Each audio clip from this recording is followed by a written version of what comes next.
भारत की जनता के द्वारा तैयार किया है। तो ये मैनिफेस्टो गरीबों का है। इसमें सभी वर्ग, चाहे महिलाएं हैं, चाहे किसान हैं, चाहे व्यापारी हैं, चाहे युवा हैं, चाहे देश के गौरव की बात करें, देश के स्वाभिमान की बात करें, सभी बातें इसमें सम्मिलित हैं। मैं समझता हूँ बहुत डिटेल में जाने की आवश्यकता नहीं रहेगी। 500 साल की गुलामी के जो लक्षण भगवान राम के मंदिर को लेकर थे, 22 जनवरी को भगवान रामलला अपने मंदिर में गए। देश की आज़ादी के 73 साल तक धारा 370 रही। जहाँ तक विज्ञान की बात करें तो चंद्रमा पर भी भारत ने विजय प्राप्त की। उसके दक्षिण ध्रुव पर तो पूरे विश्व का कोई भी देश नहीं पहुँच पाया था। और भी बातें, अंतर्राष्ट्रीय योग दिवस की बात करें और यूएनओ में हिंदी को 7वीं भाषा के रूप में मान्यता प्राप्त की बात करें, उरी की बात करें, पुलवामा की बात करें, गलवान घाटी की बात करें, ऐसी अनेक चीज़ें।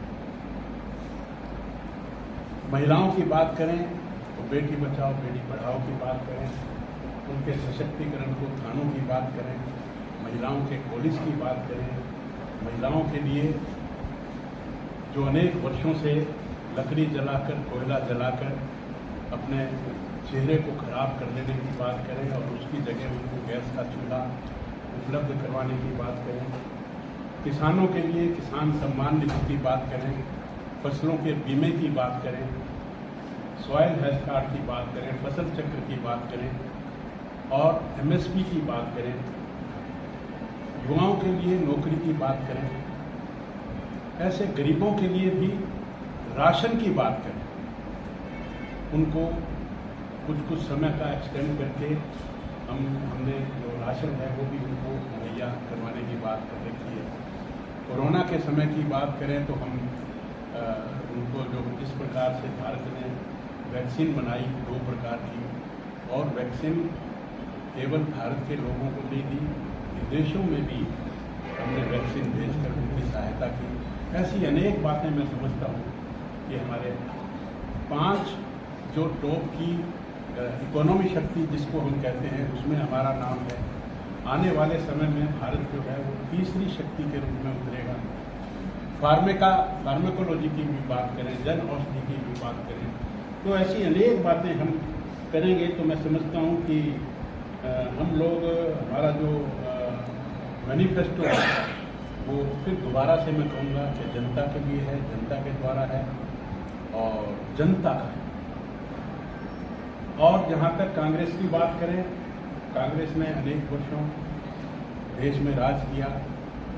अब बाबा राहुल जी भारत को जोड़ने की बात करते हैं, तो उनके पूर्वजों ने देश को तोड़ने का काम किया। देश की आज़ादी के समय भी पाकिस्तान बनाया, पश्चिमी पाकिस्तान बनवाया, पूर्वी पाकिस्तान बनवाया, धारा 370 लगाई और पीओ के दिया 78,000 वर्ग किलोमीटर जो है, जो उत्तरी पश्चिमी हिस्सा जम्मू का था, वो आज भी पाकिस्तान के कब्जे में है। और 1962 में चाइना ने हमारा 38,000 वर्ग किलोमीटर पूर्वी लद्दाख का हिस्सा आज भी कब्जा रखा है। और आज हम कहते हैं कि भारत को जोड़ने की बात करेंगे। आज कौन से भारत को जोड़ने की वो बात करेंगे, समझ में नहीं आता। आज इसमें जम्मू कश्मीर में ना तो पत्थरबाजी होती है, ना पत्थर हैं, ना पत्थरबाज हैं। आज तिरंगा, गली गली में लोग तिरंगा यात्राएं वहाँ निकालते हैं। एक समय था जब मुरली मनोहर जोशी जी वहाँ तिरंगा फहराने गए थे तो कितनी मुशक्कत का सामना करना पड़ा था। श्यामा प्रसाद मुखर्जी जो भारतीय जनता पार्टी के संस्थापक प्रेसिडेंट थे, उन्होंने नेहरू जी की कैबिनेट से इस्तीफा देकर ये कहा था कि एक देश में 2 निशान, 2 संविधान और 2 प्रधान नहीं रहेंगे। उसको हमने पूरा करने का काम किया। ऐसी अनेक बातें भारतीय जनता पार्टी के मैनिफेस्टो में कही गई हैं। तो मुझे तो केवल इतना ही कहना था।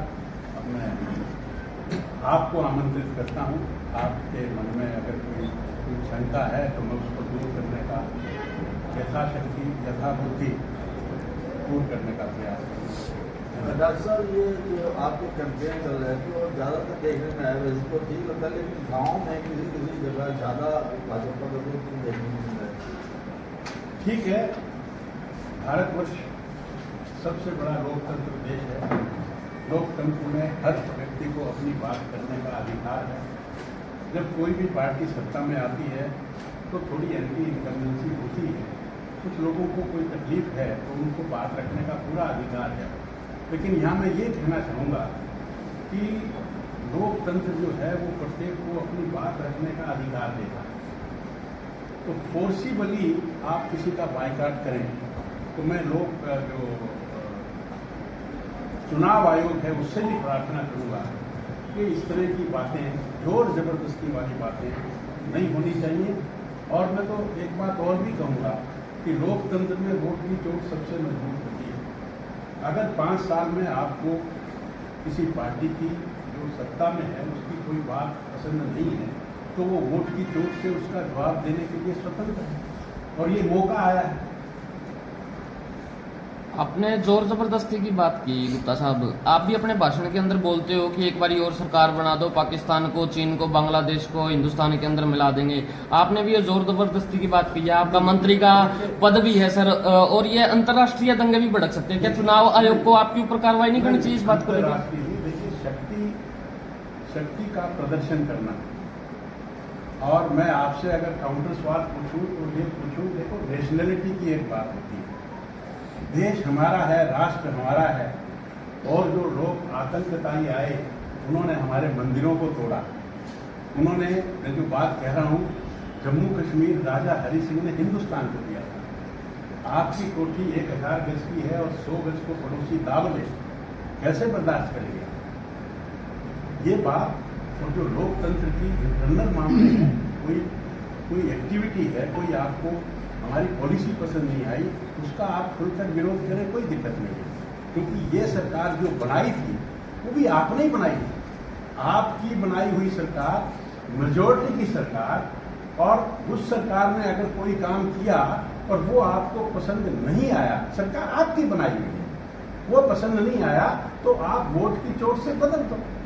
लेकिन जहां तक और देशों की सवाल है, और देशों ने हमारी जमीन पर कब्जा किया हुआ है, तो उस कब्जे को तो हम बर्दाश्त नहीं करेंगे और हम ये पाकिस्तान ऑक्युपाइड कश्मीर जो है ये लेंगे, और कोई समय आएगा तो चाइना ऑक्युपाइड कश्मीर भी लेंगे। ये सब चीजें शक्ति का खेल है और हम चाहते हैं कि भारत सुदृढ़ हो, शक्तिशाली हो।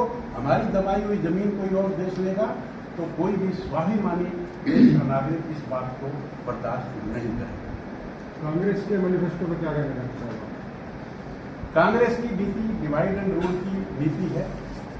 वो आरक्षण को, अल्पसंख्यकों को तुष्टिकरण की उनकी नीति है कि उनको ही वजीफे दे दो, उन्हीं का आरक्षण कर दो। उस बात के हम तो सदा खिलाफ हैं। मंत्री जी, अभी आपने मैनिफेस्टो की पहला पॉइंट रखा गरीबी, और पिछले 6 साल से अगर पॉवर्टी रेशियो देखिए इंक्रीजिंग है, डिफ्लेशन हो रहा है पर कैपिटा इनकम में, और बेरोजगारी बढ़ती जा रही है। बेरोजगारी कहीं दिख नहीं रही है मैनिफेस्टो में, तो आप इसको कैसे देखते हैं? 2014 से मोदी सरकार।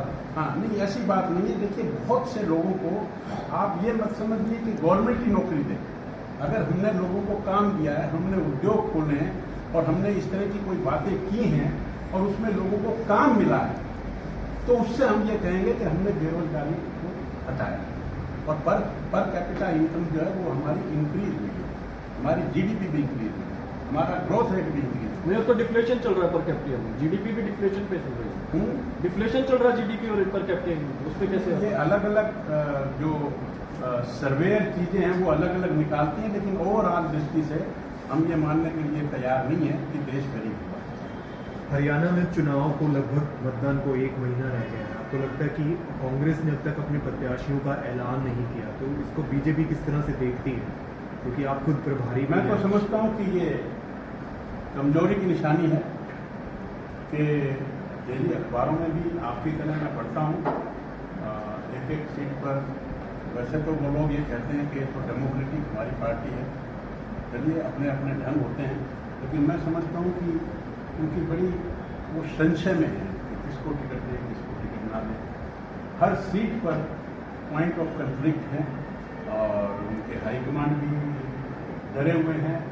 उनका जो गुटबाजी है वो भी बड़ा चरम सीमा पर है ऐसे विचार की भिन्नता सब पार्टियों में होती है, लेकिन एक बॉर्डर लाइन होती है। उस बॉर्डर लाइन के ऊपर अगर विचार भिन्नता हो तो वो विचार भिन्नता गुटबाजी में कन्वर्ट हो जाए। लेकिन हिसार में आपके ही कैंडिडेट के साथ आपके बड़े नेता आ नहीं रहे, इवन भव्य बिश्नोई का प्रोग्राम रख के भी वो वहाँ पर नहीं पहुँचे, और इस तरह की चर्चा भी मीडिया में है कि साथ नहीं दे पा रहे। नहीं, कुछ बातें हैं वो मुझे लगता है कि समय आने पर सॉल्व हो जाए, कोई बड़ी समस्या नहीं है। जो हमारे कार्यक्रम चल रहे हैं, हमने 29 तारीख को आदमपुर में सभा भी रखी है, और मैं आज ही आपकी ये प्रेस कॉन्फ्रेंस लेकर 12:30 बजे वहाँ डॉक्टर भाई मुझे मिलेंगे।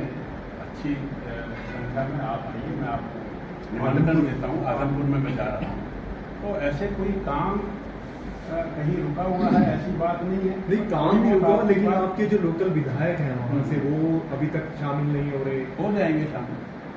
तो कहीं ना कहीं यही उनका बयान आया है कि मैं संघ का संक्षेप हूँ, मैं भारतीय जनता पार्टी का संक्षेप हूँ। आपने देखा होगा कुलदीप बिश्नोई जी का सब आया हुआ है, आदरणीय है हमारे लिए। तो कोई वो देखा कि कोई बात रही होगी तो आपस में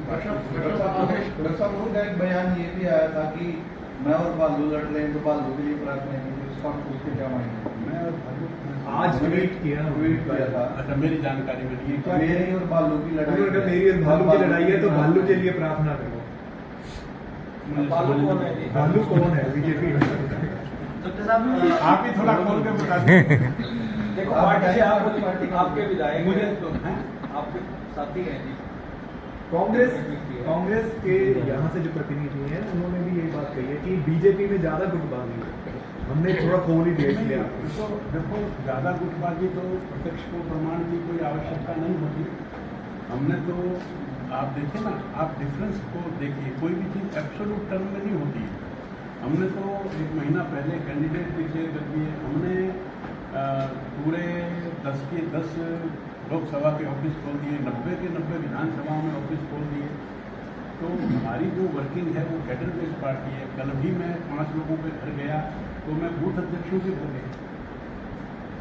ऐसी कैडर बेस्ड वर्किंग आपको माइक्रो मैनेजमेंट वाली किसी और पार्टी में नहीं मिलेगी। 10 साल के शासनकाल में भाजपा ऐसे कैंडिडेट तैयार नहीं कर पाई जो चुनाव लड़ सके। उनको दूसरी नहीं, पार्टियों नहीं, उनको दूसरी पार्टियों से लेने पड़ रहे। सिरसा देखो, हिसार देखो, जो पार्टी में आ गया नहीं आए बाद में नहीं सारा नहीं पार्टी में इनका हमारा जो काम है वो पिछले 5 साल से चल रहा है। हमारी सरकार में थे, हमारे विचारों से मेल खाते थे।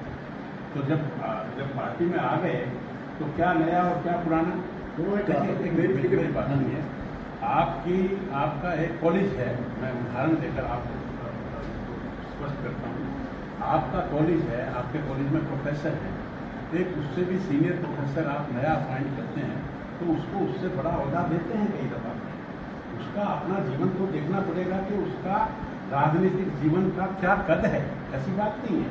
हमारे यहाँ सब कार्यकर्ता, मैं भी हूँ या कोई और कार्यकर्ता भी है, आप भी हैं, आप भी हैं, सबको अपनी अपनी ड्यूटियाँ मिली हुई हैं। आज हमारी ड्यूटी बदल दो तो हम बदले हुए परिप्रेक्ष्य में काम करेंगे। फिर आपकी ये बात सिरसा में मेल नहीं खाती। जैसे सिरसा में बिल्कुल नहीं, सिरसा में भी हमारी पार्टी में आए हैं, उनको कुछ समय हो गया था पार्टी में आए हुए। डॉक्टर साहब, मुख्यमंत्री नायब सिंह सैनी कह चुके हैं कि अगर पूर्व डिप्टी सीएम दुष्यंत चौटाला के खिलाफ कोई भ्रष्टाचार की शिकायत आती है तो कार्रवाई करेंगे। एयरपोर्ट के आसपास ऐसे एलिगेशन लगे थे कि लैंड फ्रॉड हो गया। आपके पास मंत्रालय अगर ऐसी कुछ आती है तो हाँ, कोई भी किसी के खिलाफ यदि अगर आप मेरे खिलाफ भी कोई एप्लीकेशन देंगे और कोई अगर मैं भी गिल्टी हूँ तो मेरे खिलाफ भी कार्रवाई होगी। अभी जो प्रथम चरण का मतदान हुआ, कम वोटिंग प्रतिशत रहा है, उसके बारे में क्या है? होना चाहिए। हम तो कहते हैं कि मतदान जो है वो सबसे बड़ा अधिकार है मतदाता का, और मतदाता को वोट डालना चाहिए, जरूर देना चाहिए। मैं तो कल कहाँ गया था, मैंने वहाँ कहा उनका भी हर आदमी को मतदान जरूर देना चाहिए। जो उसकी इच्छा है, जो उसको अच्छा लगता है उसको दे, लेकिन मतदान जरूर। मोदी जी ने कहा है कि महिलाओं के मंगलसूत्र भी नहीं बचा पाएंगे, हिंदू महिलाओं के मंगलसूत्र भी नहीं बचा पाएंगे।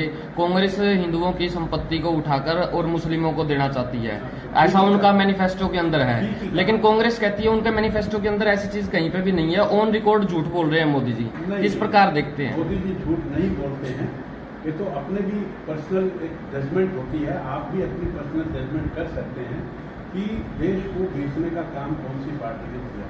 अब उन्होंने कहा हम गरीबी हटाएंगे, उनकी दादी ने आज से कितने साल पहले कहा था गरीबी हटाएंगे, और वो तो कहते हैं एक चुटकी में कहते गरीबी हटा देंगे। तो झूठ कौन बोलता है, ये तो आपके सामने प्रत्यक्ष, तो प्रमाण की आवश्यकता नहीं। दुष्यंत चौटाला ने कहा कि एयरपोर्ट उनका ड्रीम प्रोजेक्ट है, और अगर डॉक्टर कमल गुप्ता कहीं भी उनको लगेगा उनकी जरूरत है दुष्यंत चौटाला की, तो मदद के लिए क्या आपकी क्या प्रतिक्रिया? कोड ऑफ कंडक्ट लगा हुआ है, इसलिए मैं एयरपोर्ट के बारे में ज़्यादा बोलना नहीं चाहता। आपसे 6 जून को बात करें, वो आपकी मदद मदद वो कह रहे हैं कि मैं मदद के लिए तैयार हूं। मदद करेंगे तो हम मदद लेंगे, कोई भी। आप भी मदद करेंगे, हम आपकी भी मदद लेंगे। सर, पिछले दिनों भी आपने एयरपोर्ट के बारे में कहा था कि अभी नहीं उड़ेगी, कुछ दिनों बाद उड़ जाएंगे, अगले साल तक उड़ जाएंगे। उस समय आचार संहिता लगी थी, आपने बताया था, तो अब भी बता नहीं, देखिए ऐसा है कि एयरपोर्ट में तो बहुत कुछ होगा, आपको देखने को मिलेगा। मैं एक बार फिर उसी रोड की भी आपने बात कही थी कि भाई वहाँ चल के देखिए, मैंने वहाँ बन चुका है जो बन चुका था, लेकिन हमने वहाँ दिखाया। आपने शायद उससे वाकिफ होंगे कि किस तरीके से तलवंडी राना रोड के लोग अभी भी इंतजार कर रहे हैं अस्थायी रोड में आने को लेकर के। मैं बताता हूँ कि जब भी कोई नया प्रोजेक्ट आता है, आफ्टर ऑल हमने कितने बाईपास बनाए हैं। अब बाईपास बनाए हैं तो उस गांव को बाईपास किया है, एक जगह नहीं, हजारों जगह, और उनका डिस्टेंस बढ़ता ही है, ये स्वाभाविक है। अब यहाँ एयरपोर्ट बन रहा है, एयरपोर्ट में जो बरवाला की सड़क है वो बीच में आ गई, तो वो बंद करनी ही पड़ती है। अब उसको बंद करने के बाद उनका जो रास्ता है, जो एयरपोर्ट की बाउंड्री है, उस बाउंड्री के इमीडिएटली बाहर उसके साथ साथ सड़क बना दी, right from Talwandi Rana to Delhi bypass में एक सड़क बना दी। अब उसमें जो 2-3 किलोमीटर फालतू बना है वो तो बनेगा, उसका कोई इलाज नहीं है। सर, वो रोड अस्थायी है और 7200 एकड़ के अंदर आता है, वो रोड कभी भी बंद हो सकता है सर। नहीं आता, वो नहीं आता, वो कागज बोल रहे हैं सर, कागज बता रहे हैं, पता नहीं अधिकारियों ने आपको अवगत करवाया नहीं करवाया, लेकिन कागजात बोल रहे हैं वही। जो सड़क बाउंड्री 4 दीवारी हमने बनवा दी है, उसके बाहर जो सड़क बनी है वो सड़क एयरपोर्ट की बाउंड्री में नहीं आती। आगे भी नहीं और आएगी। कह रहा हूँ सर, आने वाले टाइम में भी नहीं आएगी। नहीं आएगी। कितने सालों तक कह सकते हैं कि ये नहीं आएगी? मैं कह रहा हूँ नहीं आएगी, तो और कैसे तो वो नहीं आएगी। तो जो रोड बन चुका है वो फाइनल है, वो फाइनल, अब वही रोड रहेगा, कोई बदलाव नहीं होगा।